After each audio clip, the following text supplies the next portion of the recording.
In 1945, the legendary Victory Parade marched through the streets of Moscow. Throngs of people stood with flowers, tears in their eyes, and shouted one name, Zhukov. Not Stalin, not the leader, but Zhukov. It was he who took the parade. It was he who people threw flowers at his feet.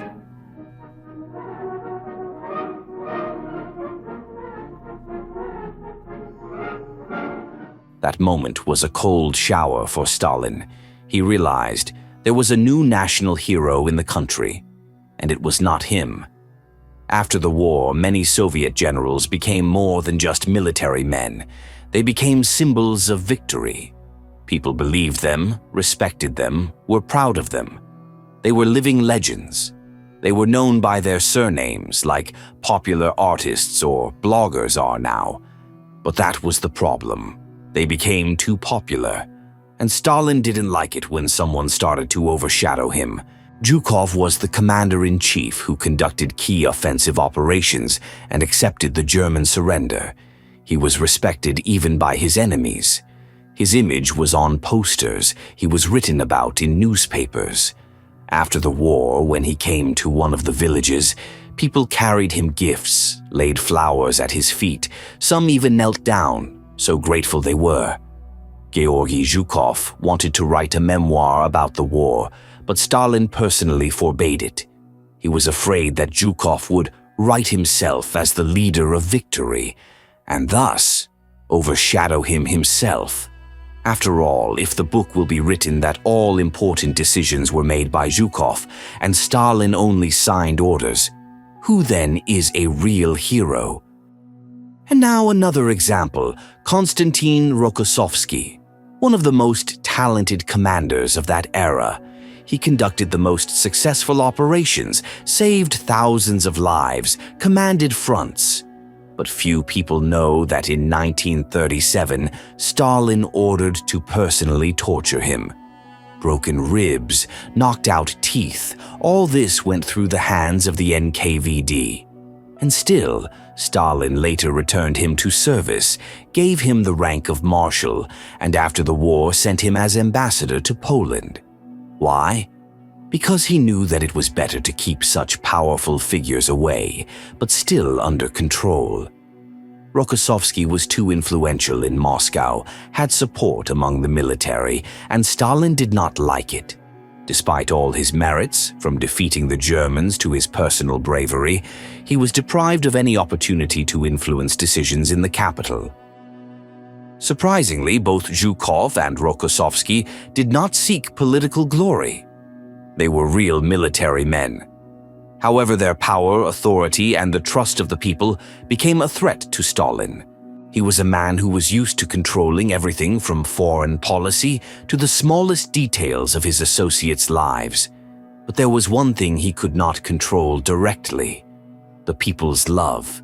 It was she who caused him the most real fear, and this was the main problem. Stalin understood, if the people love someone more than the leader, it can become more dangerous than any army. He feared that one of the generals could use authority and become a new political figure around whom people would gather.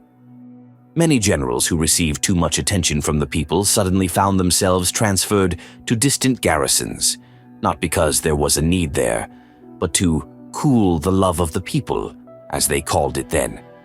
So some were sent first to Odessa, then to the Urals. Others were sent to Siberia and the Far East. They were given good positions, but away from the center, away from the people, away from Moscow. It was a subtle form of isolation without arrests and noisy purges. Fame in the USSR could be more dangerous than opposition. It was not rewarded, but exiled. The system Stalin built was not based on trust, but on fear and total control. He trusted no one, not even the most trusted, not even those who led the country to victory. Therefore, the KGB, then NKVD and MGB, watched not only the people but also their own. Marshals, ministers, closest people. One of the main targets was Georgy Zhukov. Immediately after the victory, he was secretly followed. His phones were tapped round the clock, his meetings were recorded, his movements were controlled. It would seem a war hero saved the country, but Stalin saw him as a potential threat, and therefore an enemy. And this was not an exception, but a system. In the KGB even had a separate department that was engaged in surveillance of the highest ranks of the army and the party. They installed bugs in offices, placed observers, most often in the form of assistants, guards, or personal drivers, who actually turned out to be NKVD agents. They passed information about conversations, routes, about who and where the marshal met, and the marshal himself did not even realize it. Such surveillance was a matter of habit. No one from the highest military could be sure that he was not being listened to, not even at home. Some deliberately turned on the water in the tap or turned on the radio to drown out conversations. Stalin was more afraid not of betrayal, but of someone thinking his own way and having support without his permission. In 1946, Georgy Zhukov, who was still taking the victory parade yesterday, was suddenly demoted. He no longer commanded the fronts, was no longer part of Stalin's inner circle. He was sent to the Odessa military district. The official reason was self-dealing. In fact, it was revenge for independence and too much support among officers. There were dozens of such cases. Any general who began to express his opinion or take the initiative risked to be first in the province, then in disgrace. And those who did not get the hint, they could be removed altogether. Stalin died in 1953, but the fear he had sown around him did not disappear immediately. Even after his death, marshals and generals continued to live as if he was still watching them. And the most surprising thing of all, the new government began to repeat the same steps. Immediately after Stalin's death, Georgy Zhukov was returned to Moscow.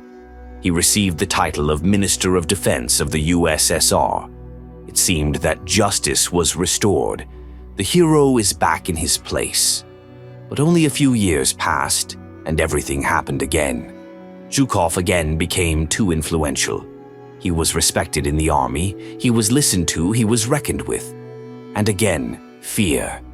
But no longer of Stalin, but of Khrushchev. And again, resignation, removal from office, and public isolation. This was not an isolated case. Many other generals who had previously been in disgrace returned after Stalin's death, but not for long. Some lived the rest of their lives under KGB surveillance, although they did not even know it themselves. Their phones were tapped, their movements were recorded, their social circle was controlled. Officially, they were retired, but in reality they were under soft house arrest. Among the generals were those who could really become Stalin's successor, with experience, respect, and support. But the system did not allow this. Power remained in the hands of the party elite, and the strong military men were quickly pushed aside. Why this happened to the end is unknown. After all, many documents about those events are still classified. And what do you think about it? Write in the comments.